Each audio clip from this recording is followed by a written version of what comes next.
आगरा की पावन धरा पर निर्यापक मुनि पुंगव श्री सुधा सागर जी महाराज सत्संग का सुधा अमृत वर्षा योग चल रहा है।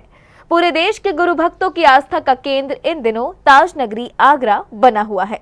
संत शिरोमणि आचार्य श्री विद्यासागर जी महाराज के आशीर्वाद से उनके परम प्रभावक शिष्य निर्यापक मुनि पुंगव श्री सुधा सागर जी महाराज सत्संग का चातुर्मास इन दिनों ताज नगरी आगरा की पावन धरा पर चल रहा है। समूचे देश के गुरु भक्त इस पावन बेला में गुरु भक्ति का आनंद उठाने आ रहे हैं। महाराज जी से हम सन 2005 से जुड़े हुए हैं। जब विंटर हमारा चतुर्मास हुआ था महाराज जी से, उसके बाद लगातार महाराज जी के चतुर्मास में हम आते हैं। आशीर्वाद बना है हमारे पर गुरुदेव का।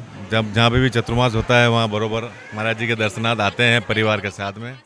मुनि पुंगव सुधा सागर जी महाराज से 1998 से जुड़ा हुआ हूँ और जब चित्तौड़ महाराज जी प्रथम बार पधारे थे तभी महाराज जी ने के चरणों में मैं अपना सब कुछ न्यौछावर करके इनके से जुड़ा हुआ हूँ बराबर।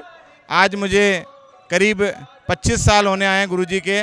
जहाँ भी गुरुजी का चतुर्मास होता है वहाँ मैं बराबर पहुँचता हूँ और गुरु भक्ति करके अपने जीवन को धन्य बनाने का पूरा प्रयास करता हूँ। मुनि पुंगव सुधा सागर जी महाराज शेरे हिंद हैं और आपने परम पूज्य गुरुदेव विद्यासागर जी महाराज ने भी अभी कुंडलपुर में आपको शेर सिंह की उपाधि दे करके ये साबित कर दिया कि महाराज पूरे शेरे हिंद हैं। पूरा राजस्थान आज परम पूज्य मुनि पुंगव सुधा सागर जी की वजह से बहुत ही चमन हो रहा है। विभिन्न नगरों से आने वाले भक्तों का उत्साह इन दिनों चरम पर है। ये अधिकतर वे भक्त हैं जो गुरुवर का सानिध्य पाने के लिए हर चातुर्मास पर वर्षा योग स्थल पर दर्शन करने जाते हैं। को कभी उम्मीद भी नहीं थी कि आगरा में महाराज जी का चातुर्मास होगा, लेकिन आगरा वालों के इतने भाग अच्छे निकले कि सबको छोड़कर झांसी, ग्वालियर, मुरैना को छोड़कर यहाँ पर उनका चातुर्मास हुआ। और हम बहुत भाग्यशाली हैं कि यहाँ पर उनको चातुर्मास होता है। प्रतिदिन शंका समाधान और उनके प्रवचन सुनने को मिलते हैं।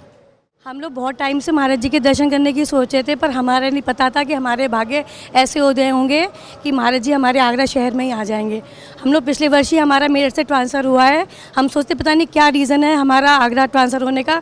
आज पता चल गया क्योंकि हमें महाराज जी के दर्शन स्वतः यहीं आगरा में ही होने थे। आज हमने प्रवचन सुने महाराज जी के। आज तो ये लगा कि महाराज जी ने बताया कि भगवान में भरोसा मत कीजिए, भगवान की भक्ति में भरोसा कीजिए। और ये सुनकर तो मेरी आंखों में आंसू भी आ गए कि वास्तव में कि जो महाराज जी बोलते हैं वो स्वतः ही बिल्कुल सही रहती है वो चीज़ें। धन्य है ये भक्त जिन्हें मुनिवर के सानिध्य में गुरु भक्ति करने का सौभाग्य मिल रहा है। ये वातावरण आगरा में अग्रिम लगभग 4 माह तक रहने वाला है। जैन फोकस के लिए आगरा उत्तर प्रदेश से ब्यूरो रिपोर्ट।